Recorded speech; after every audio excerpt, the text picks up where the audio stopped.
اللہ کا ایک بندہ تھا، وہ بازار سے گزر رہا تھا، بلکہ اس کی رحمتیں بہانے ڈھونڈتی ہیں۔ ذرا دیکھیے منظر۔ تو اس نے دیکھا ایک شرابی ہے، وہ گندی نالی پہ گرا ہوا ہے اور گندے پانی سے اس کا منہ گندا ہو رہا ہے۔ انسان کے احترام کے ناطے دل میں ترس جاگا اور اس کو وہاں گندی نالی سے اٹھایا اور اس کا منہ دھویا اور گھر کا رستہ دکھایا۔ خیر شام ہوئی، رات پڑی۔ جب پچھلا پہر ہوا تو وہ بزرگ جنہوں نے دن کو شرابی کا منہ دھویا تھا تو وہ مسجد میں تہجد پڑھنے کے لیے آئے تو کیا دیکھا کہ وہی شرابی جو دوپہر کو گندی نالی پہ دھت پڑا تھا آج اس بزرگ سے بھی پہلے مصلی پہ کھڑا ہو کے نماز پڑھ رہا ہے۔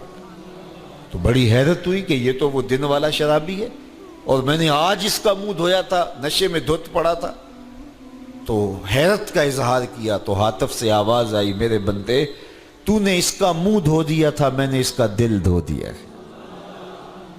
تو جب بندہ اللہ کے حضور توبہ کرتا ہے، اس کے حضور معافی مانگتا ہے تو پھر وہ کتنا عطا کرتا ہے، اور بندے کے گناہوں کو معاف ہی نہیں کرتا بلکہ اس کے گناہوں کو نیکیوں میں بدل کے رکھ دیتا ہے۔ یہ بندے پر اللہ کی کرم نوازیوں کے برستے رنگ ہیں۔ التائب من الذنب کمن لا ذنب لہ، گناہ سے توبہ کرنے والا ایسا ہوتا ہے جیسے اس نے گناہ کیا ہوا ہی نہیں۔ حدیث پاک میں آتا ہے کہ قیامت کے دن ایک شخص اپنا نامہ اعمال کھولے گا اور اسے فرمایا جائے گا کہ اپنے نامہ اعمال کو پڑھو، تو وہ نامہ اعمال پڑھنا شروع کرے گا۔ اب اس نے بڑے بڑے جرم کیے ہوں گے اور چھوٹے چھوٹے گناہ بھی کیے ہوں گے۔ اب اللہ سے حیا کرتے ہوئے، شرم کرتے ہوئے جو بڑے گناہ ہیں ان کو چھوڑتا جائے گا، صرف نظر کرتا جائے گا اور چھوٹے چھوٹے گناہ پڑھتا جائے گا۔ جب وہ سارا نامہ اعمال پڑھ چکے گا تو آواز آئے گی، بندے جا، میں تیرے سارے گناہوں کو بدل کے نیکیوں میں تبدیل کر دیا۔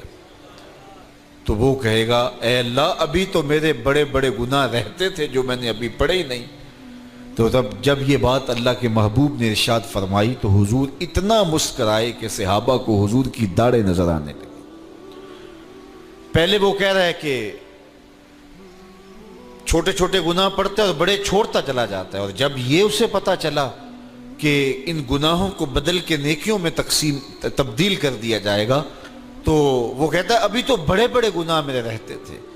تو اللہ کی یہ کرم نوازیوں کے رنگ ہے کہ وہ گناہوں کو بدل کے نیکیوں میں تبدیل کر دیتا ہے، اور بندہ جتنا بڑا گناہ گار تھا جب سچے دل سے اس کے حضور توبہ کرنے کے لیے حاضر ہوتا ہے تو پھر اتنا ہی بڑا نیکوکار بن جاتا ہے۔ سیدنا عمر فاروق رضی اللہ تعالی عنہ کا زمانہ تھا، اور آپ جانتے ہیں وہ ہاتھ میں درہ رکھتے تھے اور گلیوں میں گشت کیا کرتے تھے رات کو۔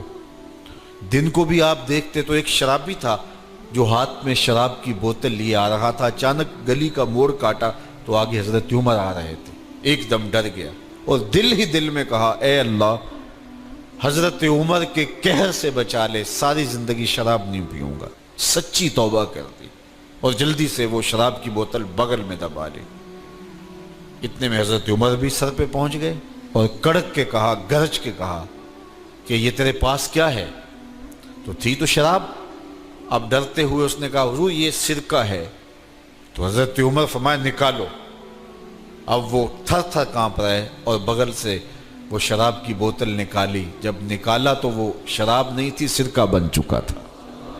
تو جو اللہ شراب کو سرکے میں بدل دینے پہ قادر ہے، وہ گناہوں کو نیکیوں میں بدل دیتا ہے۔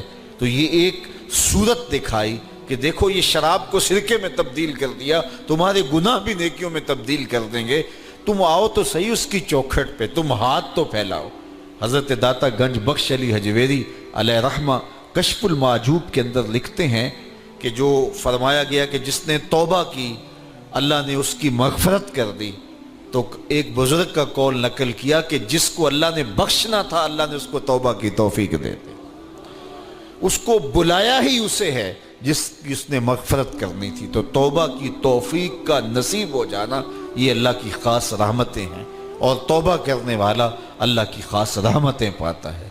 توبہ کرنے والا جب اس کے حضور حاضر ہوتا ہے تو اللہ تعالیٰ اس پہ بہت خوش ہوتا ہے۔ اللہ کے محبوب علیہ السلام نے باقاعدہ ایک مثال سے یہ حقیقت سمجھائی کہ توبہ کرنے والے کے لیے اللہ کی خوشی کا عالم کیا ہوتا ہے، اللہ کیسے خوش ہوتا ہے توبہ کرنے والے پر۔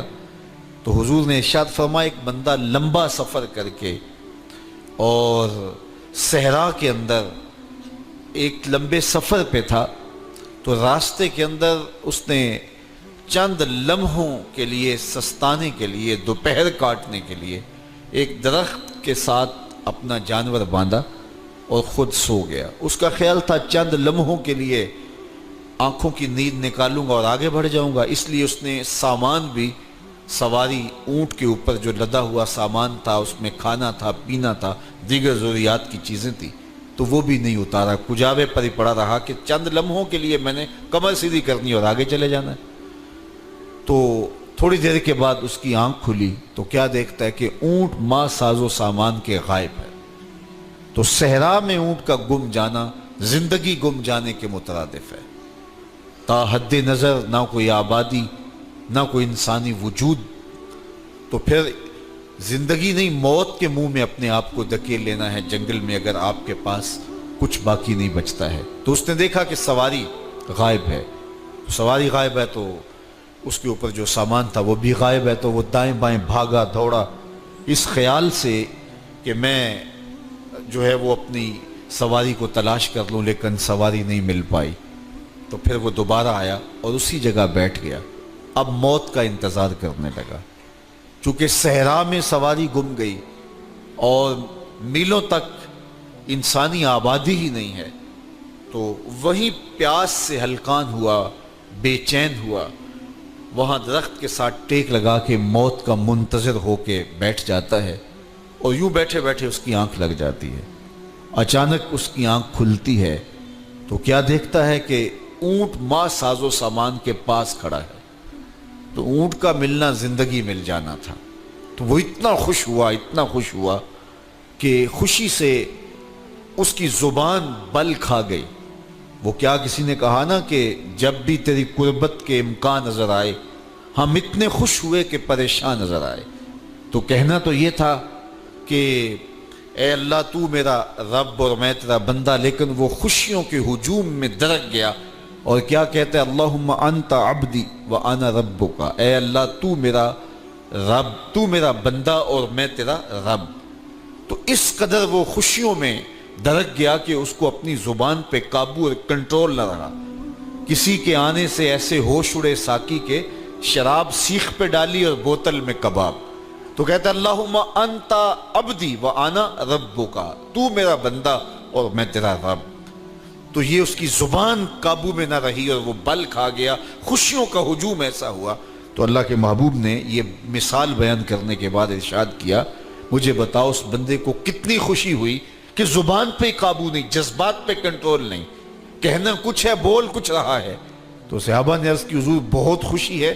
تو فرمایا جس طرح یہ بندہ اونٹ کے ملنے پر واپس آنے پہ خوش ہوا، حتیٰ کہ خوشیوں کے ہجوم میں اس کی زبان بھی قابو میں نہیں رہی، یہ بتا رہا ہے خوشیوں کے وفور کا عالم اور مسرتوں اور جو ہے وہ خوشیوں کی کثرت کا عالم بتا رہا ہے۔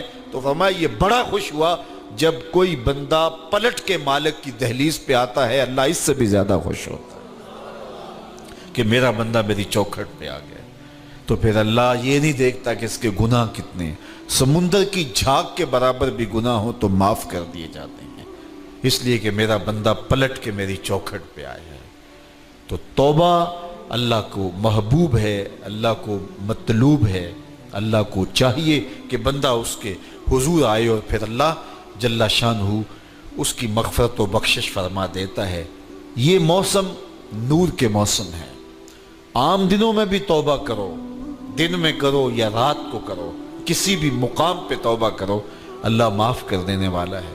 لیکن یہ خاص ایام تو ایسے ہیں کہ اللہ کی رحمتیں بندوں کو معاف فرما دیتی ہیں، اور اگر کوئی توبہ کا جو ہے وہ دامن پکڑ کے آ جائے، اس کے حضور حاضر ہو جائے، تو پھر اللہ تعالیٰ جل شانہ بندوں کی خطائیں بھی معاف کرتا ہے اور ان کے گناہوں کو بدل کے نیکیوں میں تبدیل کر دیتا ہے۔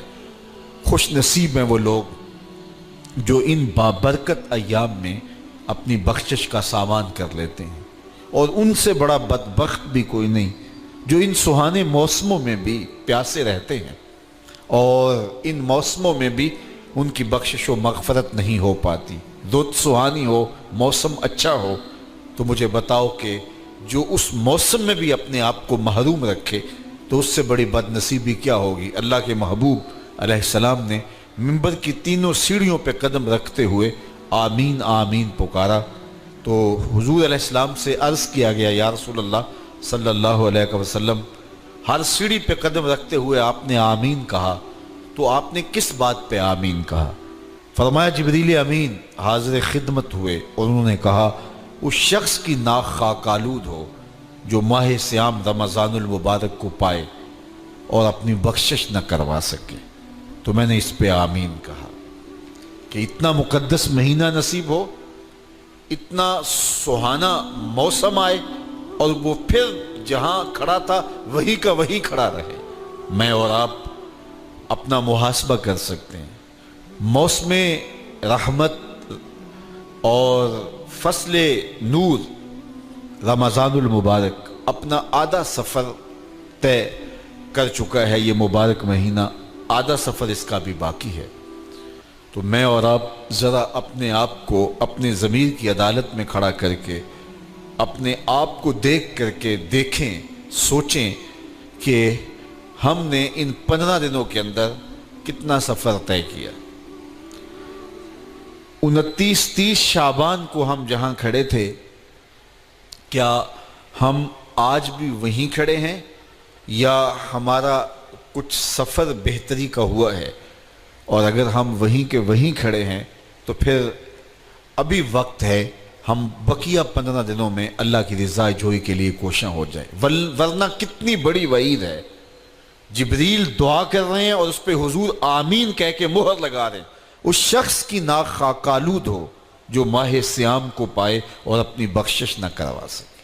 مجھے اور آپ کو پتہ ہے کہ ہم کہاں کھڑے ہیں۔ بل الانسان علی نفسہ بصیرہ ولو القی معاذیرہ، انسان خود اپنے آپ کو جانتا ہے کہ میں کہاں کھڑا ہوں، وہ اپنے آپ کو خود دیکھتا ہے۔ ایک تو فیصلہ قیامت کے دن ہوگا، نامہ اعمال تولے جائیں گے اور نامہ اعمال کے تلنے کے بعد پتہ چلے گا نیکیاں کتنی ہیں اور برائیاں کتنی ہیں۔ لیکن ایک ہم اپنے ضمیر کے اندر ترازو گاڑ کر کے اپنے عمل تول سکتے ہیں اور ہمیں پتہ ہے ہم نے نیکیاں کتنی کی، ہمیں پتہ ہے ہم نے برائیاں کتنی کی۔ جو نیکیاں کی ان میں اللہ کی رضا کے لیے کتنی کی، لوگوں کے دکھاوے کے لیے کیا کیا، خواہش نفس کے لیے کیا کیا، لوگ اس کو نیکی سمجھتے رہے لیکن ہم تو سمجھتے ہیں وہ نیکی ہے کہ نہیں ہے۔ اس طرح جو برائیاں کی وہ تو برائیاں ہیں۔